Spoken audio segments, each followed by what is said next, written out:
सोमनाथ का मंदिर तारीखी एतबार से हिंदुस्तान में बहुत अहमियत रखता था। हिंदुओं ने यह सोमनाथ का मंदिर काफी सदियां पहले बनाया था।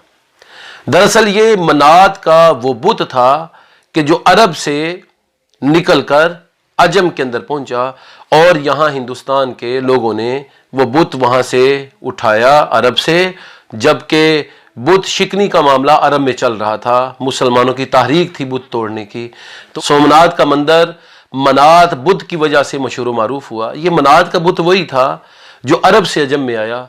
जब अरब के अंदर तौहीद का उजाला फैला तो अल्लाह रब्बुल आलमीन ने मुसलमानों को यह ताकत और हिम्मत दी कि वो बुत कदों को नेस्त नाबूद कर दें और मसाजिद को तामीर करें।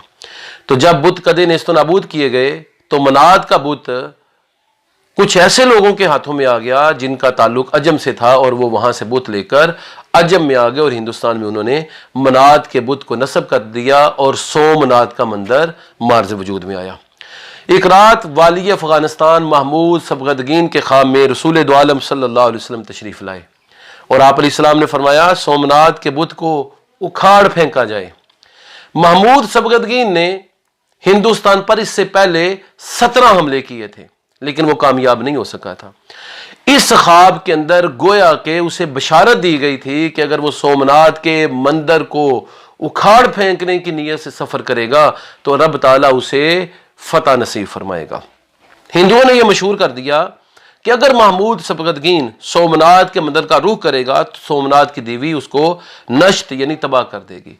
सोमनाथ के मंदिर को संस्कृत ज़बान में द्वारका का मंदिर कहा जाता था।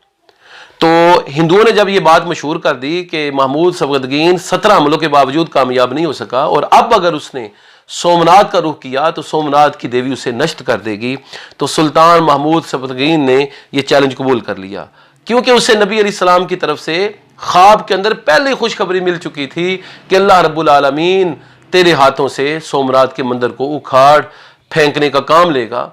तो महमूद सबगदगीन को नबी अलैहिस्सलाम ने फरमाया था कि सोमनाथ के मंदिर को उखाड़ फेंका जाए। तो ये खुशखबरी महमूद सबगदगीन के लिए मजीद जोश और वलवले का सबब साबित हुई।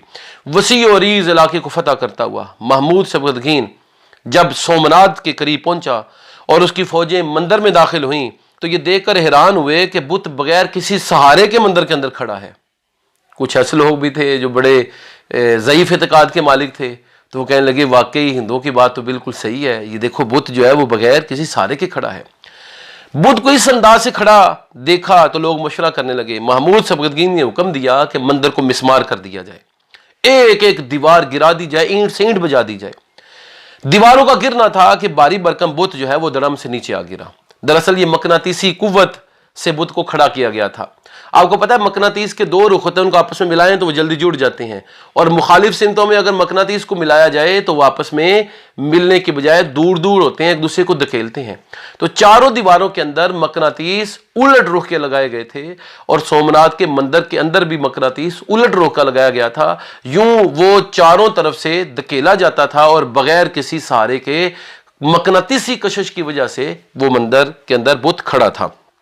तो जो ही दीवारें गिरी बुत भी धड़म से गिर गया क्योंकि ये मकनातीसी कुव्वत की वजह से था। महमूद सबगदगीन ने बुत के टुकड़े टुकड़े कर दिए और नबी अलैहिस्सलाम के हुक्म की तामील की कि सोमनाथ का मंदिर जो है उसको तबाह कर दिया जाए।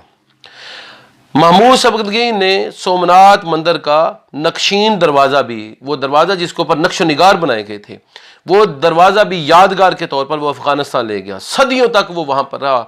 उसके बाद ज़ार शाह ने वो दरवाज़ा दोबारा हिंदुस्तानियों को वापस दिया।